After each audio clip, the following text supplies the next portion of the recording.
E se eu te dissesse que um homem desafiou um rei poderoso, venceu centenas de falsos profetas e viu o próprio fogo de Deus descer do céu? Mas, mesmo depois de tudo isso, ele sentiu medo, fugiu e implorou pela própria morte? A história de Elias é uma das mais impactantes da Bíblia. Um homem escolhido por Deus para desafiar a idolatria, confrontar governantes corrompidos e mostrar ao mundo quem é o verdadeiro Senhor. Ele presenciou milagres, enfrentou perseguições e sua fé foi testada ao limite. Mas o que poucos sabem é que, apesar de sua coragem, Elias também teve momentos de fraqueza. Imagine ver o sobrenatural diante dos seus olhos e, mesmo assim, sentir que está sozinho. O que fez Elias se esconder? O que ele aprendeu em sua jornada? E o que essa história tem a ver com você nos dias de hoje? Se você acha que já conhece a verdade sobre Elias, prepare-se, porque o que você vai ver agora pode mudar sua visão para sempre. Já deixa o like e se inscreve no canal, porque essa história precisa ser compartilhada. Agora, vamos mergulhar na incrível jornada do profeta Elias. Desde os primeiros dias, Elias sentiu que sua vida não seria comum. Ele não era um homem qualquer, mas alguém marcado por Deus para um propósito grandioso. Israel estava mergulhado na idolatria, e o povo havia se afastado do Senhor, seguindo os falsos deuses impostos por Acabe e Jezabel. Enquanto muitos se dobravam diante de Baal, Elias se mantinha firme, pois sabia que não poderia servir a dois senhores. Então Deus o chamou, e esse chamado não era suave, mas um fardo que ele precisava carregar. A corrupção espiritual de Israel era evidente. Acabe governava como um rei que não temia o Senhor, e sua esposa Jezabel manipulava a nação para servir a Baal. O povo estava cego e a verdade parecia enterrada sob séculos de idolatria. Elias, no entanto, não poderia ficar calado. Ele foi tomado por uma certeza inabalável. Era chegada a hora de confrontar a mentira. Quando Deus o enviou à presença de Acabe, ele não hesitou. Com a autoridade do Altíssimo, fez uma declaração ousada que mudaria o curso da história. Diante do rei, Elias ergueu a voz e proclamou uma profecia que traria temor ao coração de Israel. Juro pelo nome do Senhor, Deus de Israel, que não haverá orvalho nem chuva nestes anos, a não ser pela minha palavra. Um silêncio pesado caiu sobre o palácio. Acabe não sabia, mas essa não era uma simples ameaça. Era a justiça divina se manifestando. Israel viveria uma seca severa, e cada dia sem chuva seria um lembrete do erro de terem abandonado o verdadeiro Deus. O milagre não seria um sinal de bênção, mas de juízo. O anúncio foi feito, e agora Elias precisava desaparecer.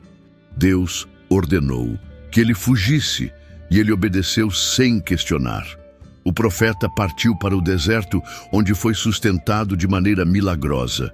Corvos o alimentavam, trazendo pão e carne, e ele bebia das águas do riacho. Para qualquer outro homem, aquilo seria um castigo, mas Elias sabia que estava sendo guardado pelo próprio Criador. No entanto, aquele riacho, que parecia ser seu refúgio, não duraria para sempre. Deus estava prestes a levá-lo para um novo cenário, onde mais um milagre revelaria sua glória. O tempo passou, e o que Elias havia profetizado começou a se cumprir. A seca assolou Israel, e os campos se tornaram terra ressequida. A fome se espalhava, os animais morriam, e o desespero tomava conta do povo.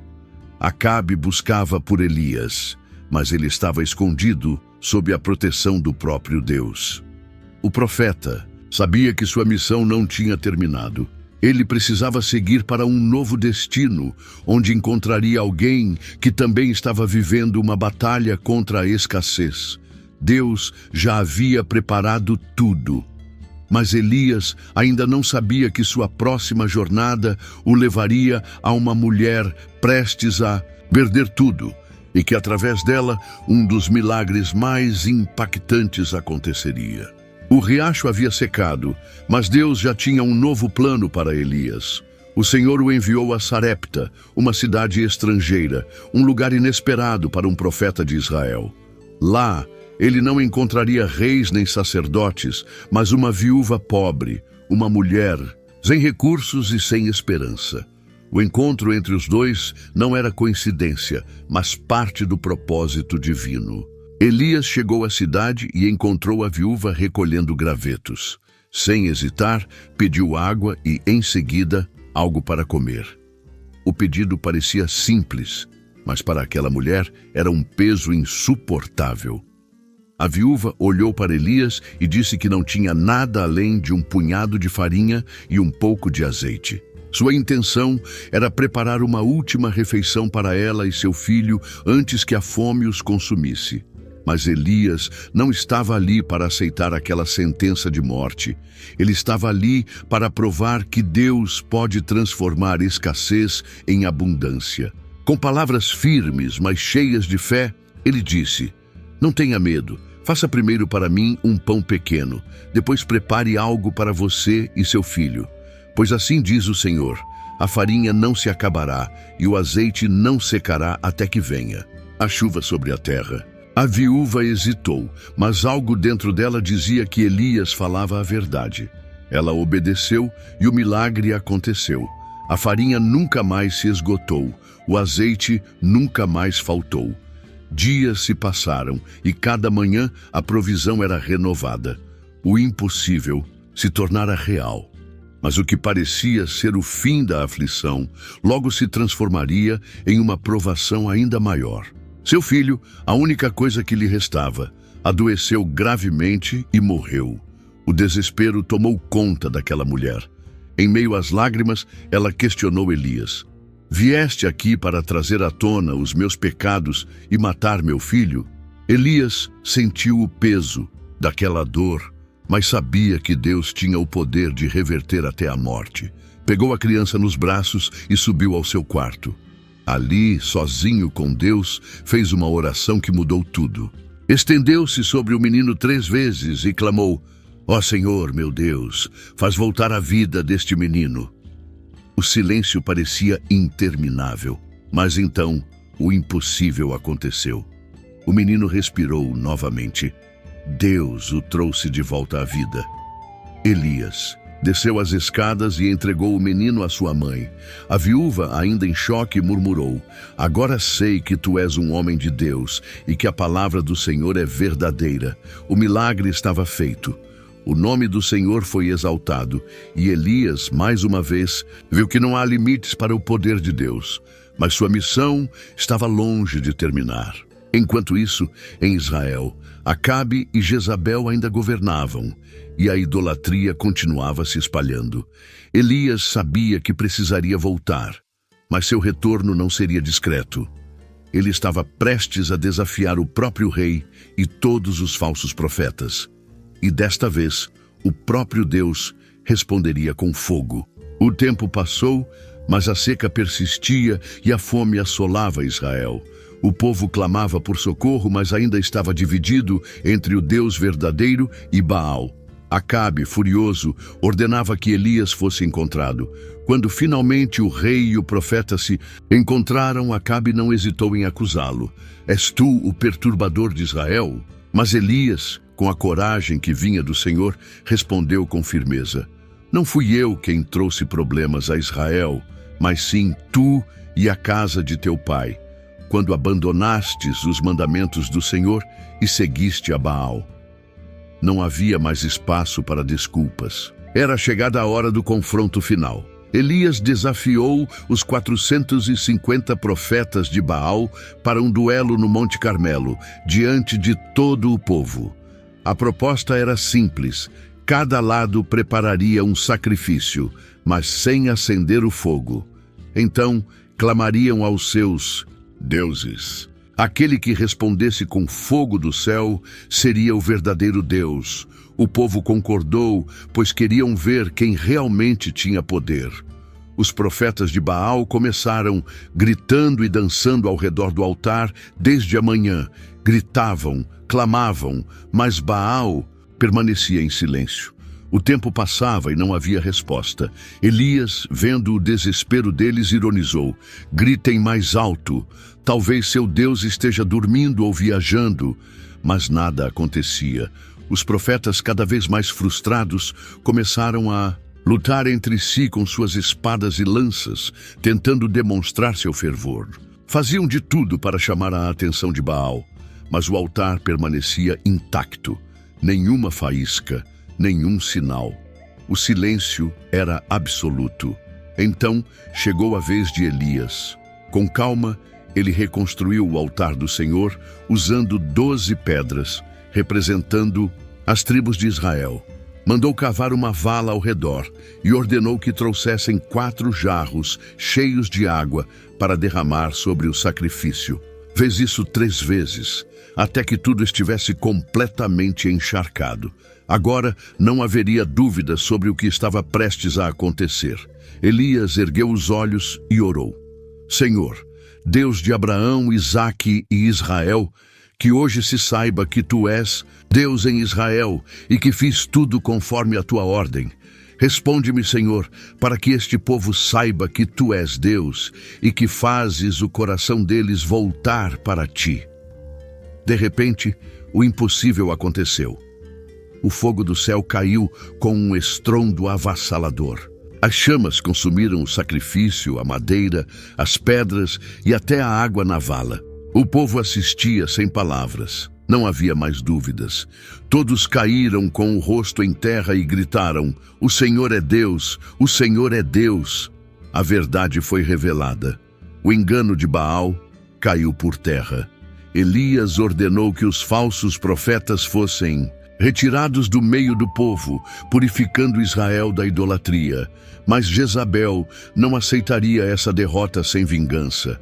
Quando a rainha soube do que havia acontecido, jurou tirar a vida de Elias. E o grande profeta, que havia visto o fogo de Deus descer dos céus, agora precisava fugir. Mas seu maior desafio ainda estava por vir. O medo e a solidão o consumiriam como nunca antes. Elias havia testemunhado o poder de Deus de maneira inquestionável. O fogo desceu dos céus, o povo reconheceu o Senhor como Deus verdadeiro e a idolatria foi exposta. Mas, mesmo depois dessa grande vitória, o profeta foi tomado pelo medo. Jezabel, furiosa com o que aconteceu no Monte Carmelo, jurou que Elias não veria o amanhecer. Sabendo da ameaça, ele não pensou 2 vezes, fugiu para salvar sua vida. Aquele que enfrentou 450 falsos profetas agora corria sozinho pelo deserto. O medo pode atingir até os mais fortes quando a pressão se torna insuportável. A jornada foi longa. Elias caminhou pelo deserto, sentindo o peso da solidão e da incerteza. Sentou-se debaixo de um zimbro, exausto, e ali desabafou com Deus. Suas palavras eram duras. Já basta, Senhor. Tira a minha vida, pois não sou melhor do que meus antepassados.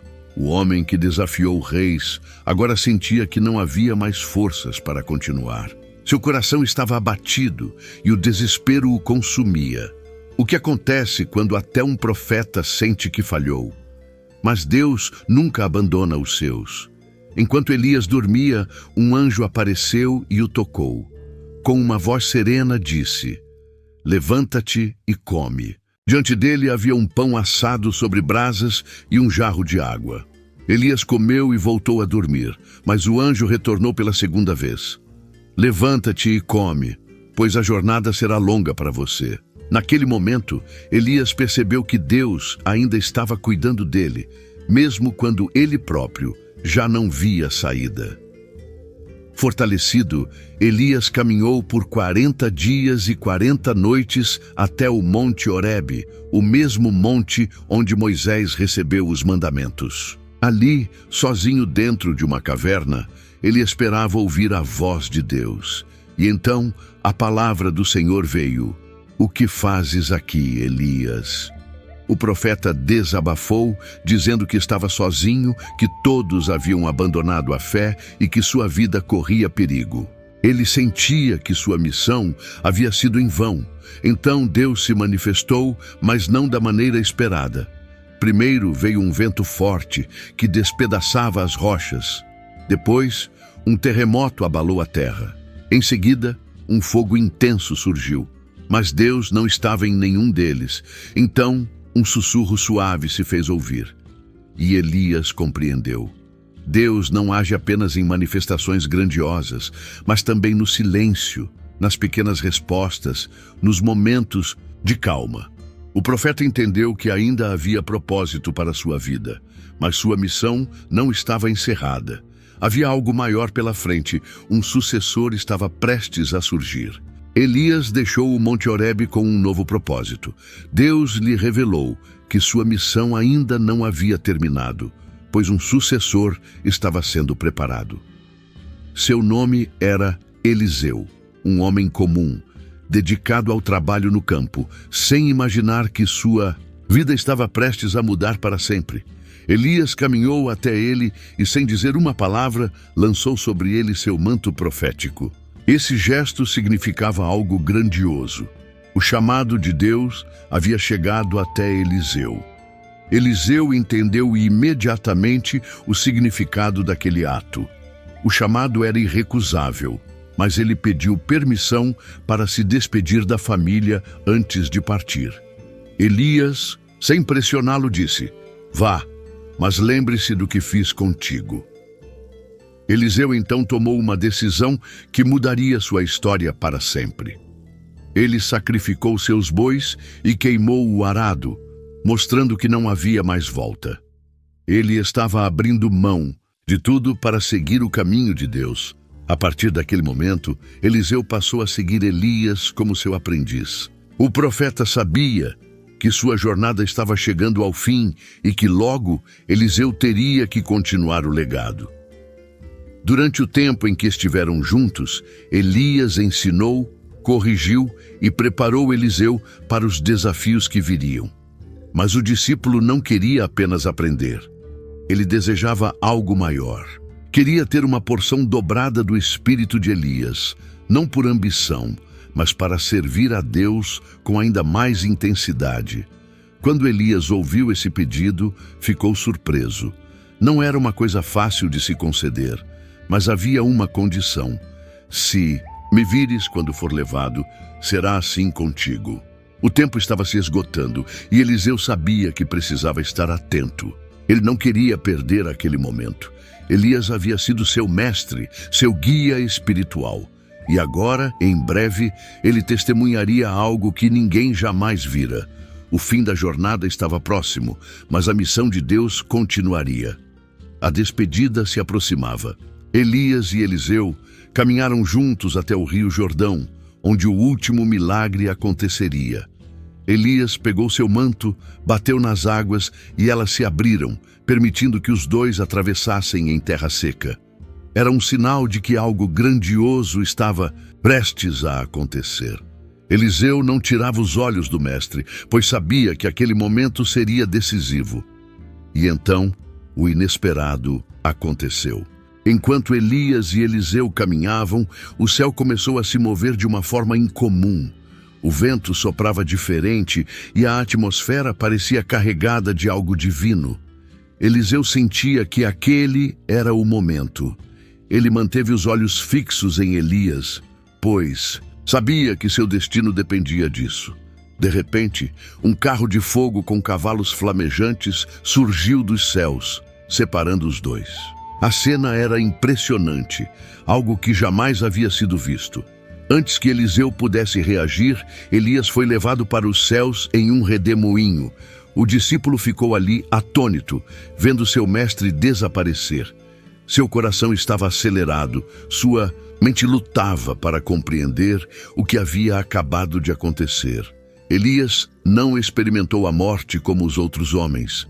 Deus o levou diretamente para a eternidade, um privilégio concedido a pouquíssimos na história. Eliseu então rasgou suas vestes em sinal de luto, mas sabia que precisava seguir em frente. Ele olhou ao chão e viu o manto de Elias. Era o sinal de que o legado agora estava em suas mãos.